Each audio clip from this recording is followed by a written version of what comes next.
Hey, well, here I am. No makeup, visor. It is the weekend, and I'm super grateful for that. And I hope you are too. It is a time to chill. But before we do that, I want to talk about how to hire a team of excellence because that is one of the things I was working on today for a client. And it's just super important. And I'm hiring right now for a front office ambassador.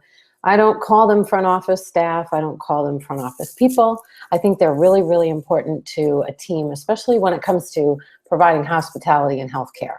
So, wow, where do I begin? I interviewed 4 people today, but in total, I've interviewed about 13 just for a front office ambassador role. And I'm still not done because I'm not entirely satisfied, although I have been meeting a tremendous amount of good people.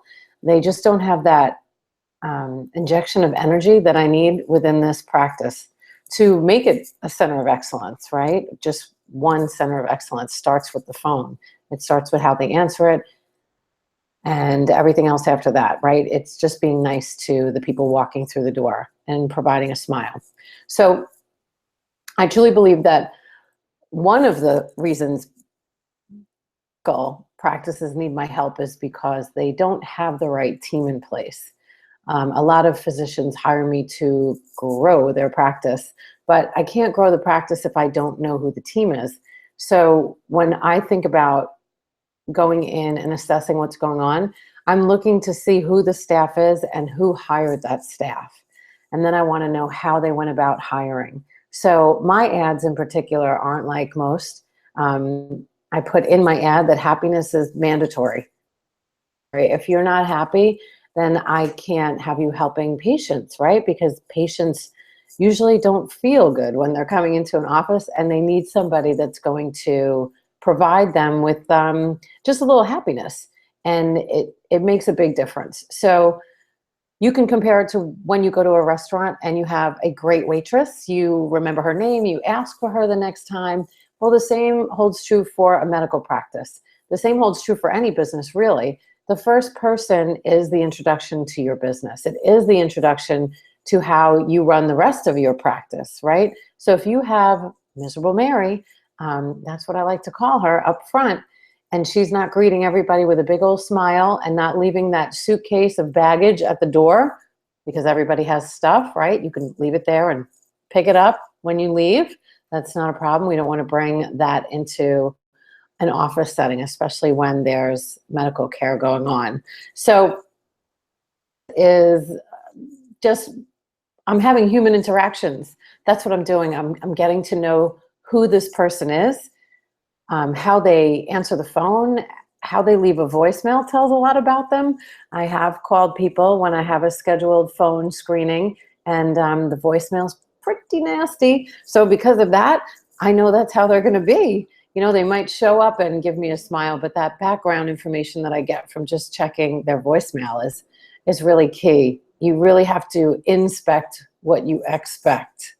So my process is long for this front office ambassador, and it's funny because I've already hired a nurse practitioner.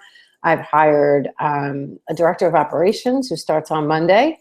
And realistically, if you have an amazing manager, director of operations, and if they can be multitaskers and also promote and manage your practice, there's no need for the doctor whisperer. There really isn't. And I'm excited about bringing this new woman on because I did a lot of, searching for just the right personality, the right background, and finding out if they're a good person and they love what they do. You have to love what you do. If you don't love what you do, there's just no reason to be there. And I like with mentality of hospitality in the background. I really just think that is a key, especially in the medical industry. So this is number 2. I'm keeping it much briefer than number 1. I hope to get better. I hope that I get some interaction eventually. Let's look down. It is live. Oh, no viewers. Score. But I know that I'm doing this really to improve how I send out my message. And I want to give value to you. I want to bring value to my clients. You don't always need to have me on site. You can just watch one of these videos and think about when, you know, you're interviewing somebody. A lot of my clients ask me, well, what do you ask? What do you say? And the truth is, I don't really have a specific remedy. That person, who they are, what they love, what their passions are, where they want to be. And I want to create excitement for them to come into this opportunity.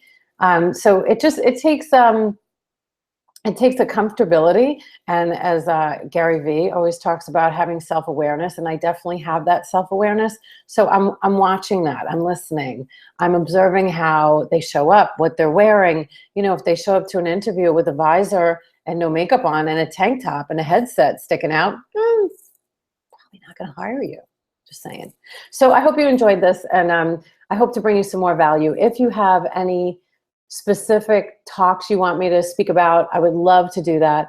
Hiring and recruiting is very important in the business of what I do. It can be very tedious, but I do it on-site, off-site, on the phone, virtually. Google Hangouts has been an amazing tool, Skype, and FaceTime.